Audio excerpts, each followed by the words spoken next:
¿no? Como ella es poeta, mujer, pues utiliza ese canon. Eso puede ser una explicación.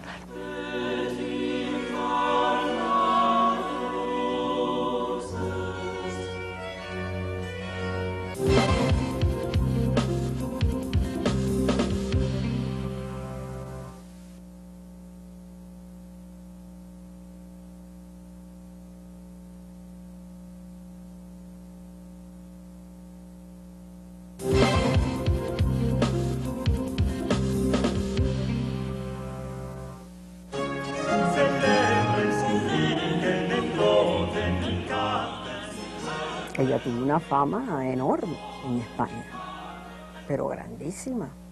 Es decir, la cantidad de ediciones de cada tomo antiguo de Sor Juana es impresionante. El Primero Sueño es un poema, es decir, es una composición poética de gran complejidad. Complejidad en la forma y complejidad en el contenido. Esa es la obra magna de Sor Juana. Es un poema de casi 1000 versos de tipo filosófico-científico. Y claro, esto es algo que hay que hacer notar. En la literatura española del Siglo de Oro no hay absolutamente nada comparado a este poema. Es el alma humana la que Sor Juana sitúa en el centro de su interés en cuanto a aventura del conocimiento. ¿Conocer qué?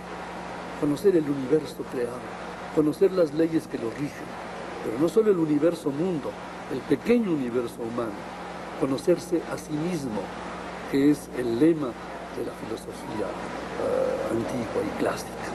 La protagonista es el alma, un personaje sin sexo, totalmente asexual, que va en una aventura en busca del saber y que fracasa, pero que, porque el entendimiento humano es limitado y no puede captarlo todo, ¿no?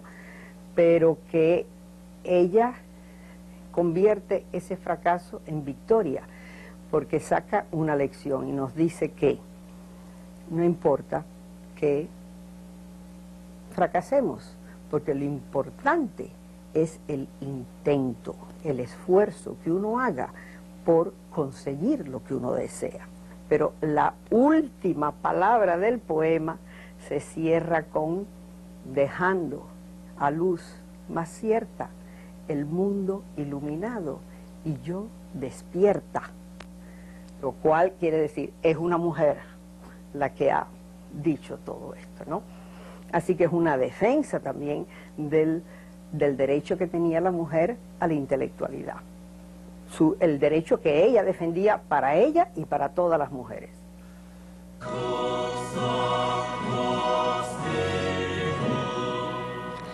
La expresión más abierta de la defensa que Sor Juana realizó de su derecho al saber a lo largo de su vida se manifiesta en el dramático episodio de las cartas. En un brillante ensayo conocido como Carta Tenagórica, la monja refuta las opiniones del más dotado orador e intérprete de las Sagradas Escrituras de su tiempo, el jesuita portugués Antonio de Vieira, sobre los favores de Dios.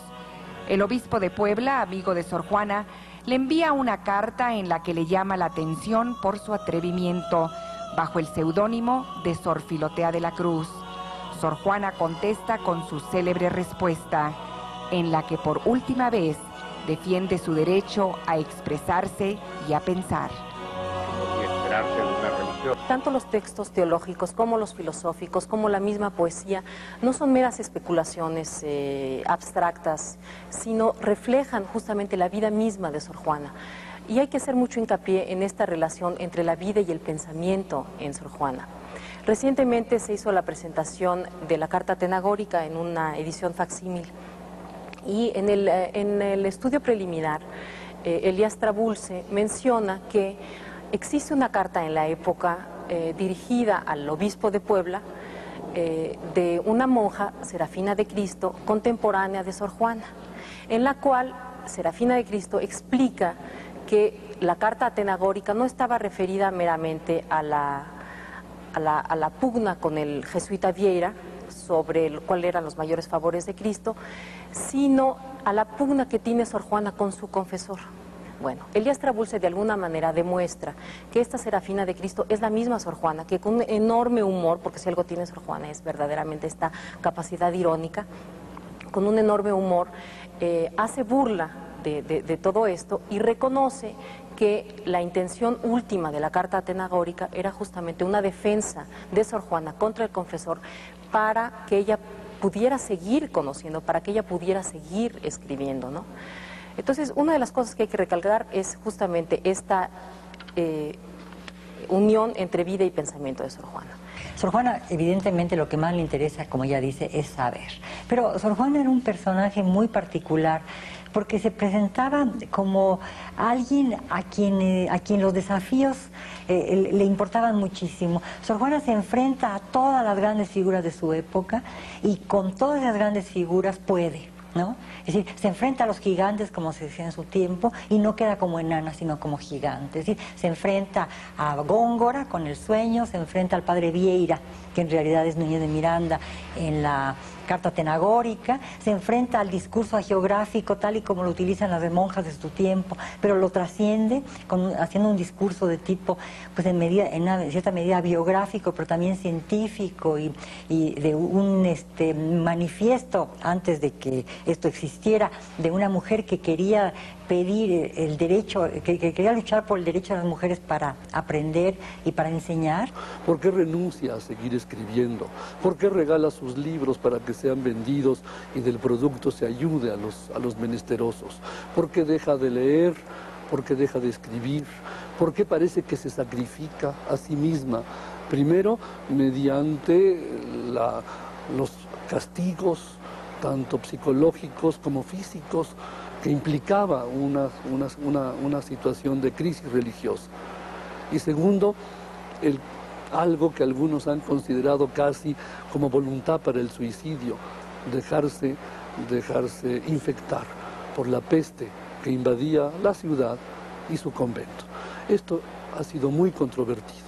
Siempre tendremos, o por lo menos hasta ahora, tenemos dos vertientes extremas. De un lado los críticos católicos, militantes, que quieren ver en Sor Juana una vocación, una determinación por alcanzar la santidad. Desde el punto crítico opuesto, desde el punto de vista de la crítica liberal y anticlerical, los últimos años de Sor Juana serían el resultado fatal de una persecución por parte de la misma jerarquía eclesiástica. Yo no creo que Sor Juana fue una mujer que se aterrorizara, porque toda su vida tuvo quien la atacó y quien la apoyó. Y ella estaba acostumbrada a esa lucha, es decir, a defenderse como mujer escritora, a defender sus derechos. ¿Por qué pensamos que a última hora iba a tener tanto terror? No, yo no creo eso. Yo sí creo que decidió hacer las cosas de ese modo, presionada por las circunstancias, sí, pero no porque estuviera aterrorizada. Yo encontraría la respuesta en el justo medio. No olvidemos que Sor Juana es religiosa, que tiene una vida religiosa, una profesión religiosa, y que esa profesión la vincula con lo sagrado. Y que es deber de toda monja procurar ser una perfecta esposa de Cristo y por tanto estar cerca de la bienandanza, cerca de la santidad. Por otra parte, no es menos cierto que fue perseguida, que fue censurada, que se le reprochó